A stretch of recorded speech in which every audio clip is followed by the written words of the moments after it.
नमस्कार, स्वागत, वंदन, अभिनंदन आप सभी लोगों का आज के इस वीडियो में, जिसमें हम क्लास 9 का मैथ्स का चैप्टर नंबर 9 जिसका नाम है सर्कल। तो आज के इस वीडियो में हम इस चैप्टर के एक क्वेश्चन को अटेम्प्ट करने वाले हैं। तो बिना किसी देरी के शुरुआत करते हैं आज के इस वीडियो की और शुरू करते हैं इस क्वेश्चन प्रैक्टिस की वीडियो का।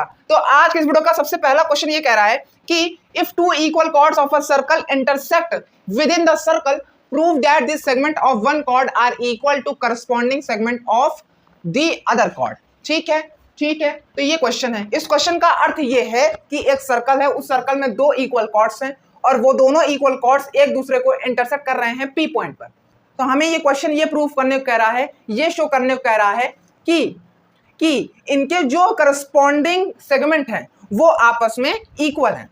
तो आप यहाँ पे सेगमेंट पढ़ोगे तो सेगमेंट का मतलब ये नहीं कि एक सर्कल है, उस सर्कल का ये कॉर्ड है और वो कॉर्ड सर्कल को दो सेगमेंट में डिवाइड कर दे रहा है। ये सेगमेंट की बात नहीं की जा रही है इस क्वेश्चन में। तो कौन सा सेगमेंट है? तो देखिए, ये दोनों कॉर्ड्स एक दूसरे को इंटरसेक्ट कर रहे हैं। अब एक दूसरे को इंटरसेक्ट करने पर ये पार्ट्स में डिवाइड हो जा रहे हैं, तो इन्हीं पार्ट्स को इस क्वेश्चन में सेगमेंट कहा गया है।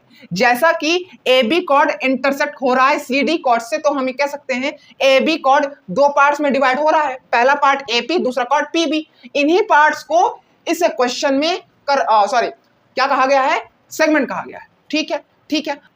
अब इस सर्कल के सेंटर को मान लीजिए O। ठीक है। तो आपको कैसे प्रूव करना है? सबसे पहले आपको लिखना है गिवन में आप क्या लिखेंगे? गिवन में आप लिखेंगे ए बी बराबर है सी डी के। अब हमने ये थ्योरम पढ़ी है कि अगर सर्कल के दो कॉर्ड्स आपस में इक्वल हैं तो उनके और सेंटर के बीच का जो डिस्टेंस होगा वो आपस में बराबर होगा। तो हम ये कह सकते हैं कि जो QT होगा, जो QO होगा वो बराबर होगा OT के, जो QO होगा वो बराबर होगा OT के। तो हम इस AB बराबर CD के बाद एम्प्लाइज लगाएंगे, ना कि कॉमा। ठीक है, आप उस एम्प्लाइज के बाद लिखोगे OQ बराबर OT। ठीक है, उसके बाद आप ब्रैकेट में रीजन लिखोगे। रीजन में क्या लिखोगे? रीजन में आप लिखोगे एक थ्योरम। क्या थ्योरम लिखोगे? Equal chords lie at same distance from centre. ये आप थ्योरम इस रीजन में लिख दोगे। गिवन के बाद लिखोगे टू प्रूफ में आप लिखोगे पहला करस्पॉन्डिंग सेगमेंट कौन सा? पीबी बराबर है पीडी के, और दूसरा करस्पॉन्डिंग सेगमेंट कौन सा होगा? पीसी बराबर है एपी के।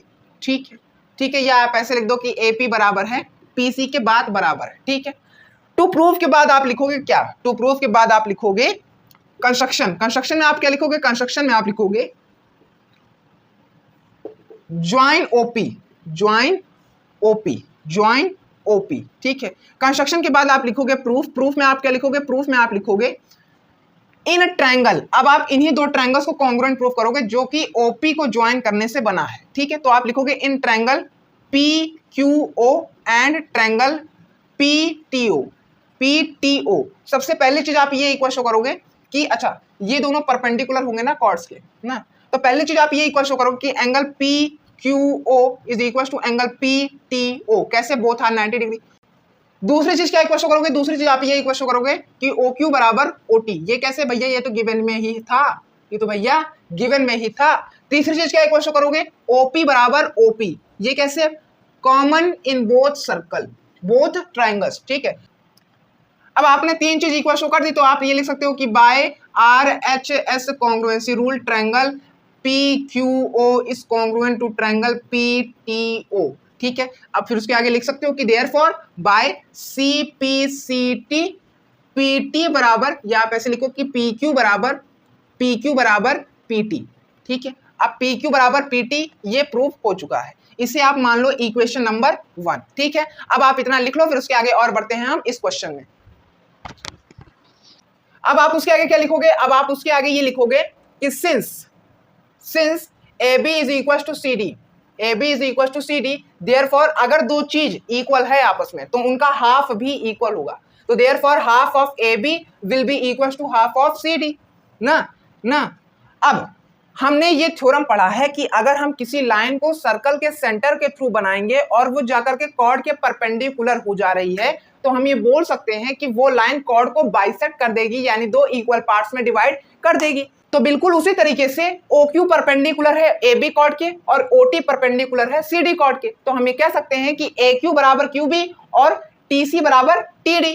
यहां पे बात की जा रही है हाफ ऑफ AB कॉर्ड, तो अगर AQ बराबर है QB के तो हम ये कह सकते हैं कि हाफ ऑफ AB बराबर होगा किसके, हाफ ऑफ AB बराबर होगा किसके, QB के, बिल्कुल। अब उसी तरीके से अगर TC बराबर है TD के, अगर TC बराबर है TD के तो हम ये कह सकते हैं कि हाफ ऑफ CD बराबर होगा TD के, बिल्कुल। अब आप इसे इक्वेशन नंबर 2 मान लो, ठीक है। अब आप आगे लिखोगे ऐड इक्वेशन 1 एंड 2, इन दो इक्वेशन को ऐड कर दो। पहली इक्वेशन क्या होगी, पहली इक्वेशन आपकी होगी कि PQ बराबर PT, PQ बराबर PT, ठीक है। दूसरी जो इक्वेशन क्या होगी, QB बराबर TD। अब आप इन दोनों इक्वेशन का क्या कर रहे हो, एडिशन कर रहे हो, तो एडिशन करोगे तो आपको मिलेगा PQ प्लस QB बराबर PT प्लस TD ना। तो अगर आप PQ और QB को ऐड करोगे तो आपको PB मिल जाएगा, और उसी तरीके से अगर आप PT को ऐड करोगे TD से तो आपको मिल जाएगा PD। तो इसी तरीके से आपने ये प्रूफ कर दिया कि जो PB है वो बराबर है PD के। तो इस तरीके से आपने एक करस्पॉन्डिंग सेगमेंट को इक्वल प्रूफ कर दिया। अब आपको दूसरा क्या इक्वल प्रूफ करना है, दूसरा आपको ये इक्वल प्रूफ करना है कि AP बराबर है PC के। इन दो करस्पॉन्डिंग सेगमेंट को इक्वल प्रूफ करना है, ये आपका है आज का होमवर्क, ठीक है। तो अभी तक के लिए सिर्फ इतना ही, मिलते हैं अगली वीडियो में। लास्ट तक क्लियर बनने के लिए थैंक यू सो मच। जो मैंने आपको समझाया उन्हें अगर आपको समझ में आई तो वीडियो को लाइक, वीडियो को शेयर और चैनल को सब्सक्राइब जरूर करिएगा। और हाँ, होमवर्क करना बिल्कुल मत भूलिएगा। होमवर्क आपका ये है कि मैंने इस क्वेश्चन में इन दो करस्पॉन्डिंग सेगमेंट को इक्वल प्रूफ कर दिया है। अब आपका होमवर्क ये है कि इन दो करस्पॉन्डिंग सेगमेंट को इक्वल प्रूफ करो, ठीक है। ये आपका होमवर्क है, तो होमवर्क करना बिल्कुल मत भूलिएगा। एक बार फिर से लास्ट तक क्लियर बनने के लिए थैंक यू सो मच।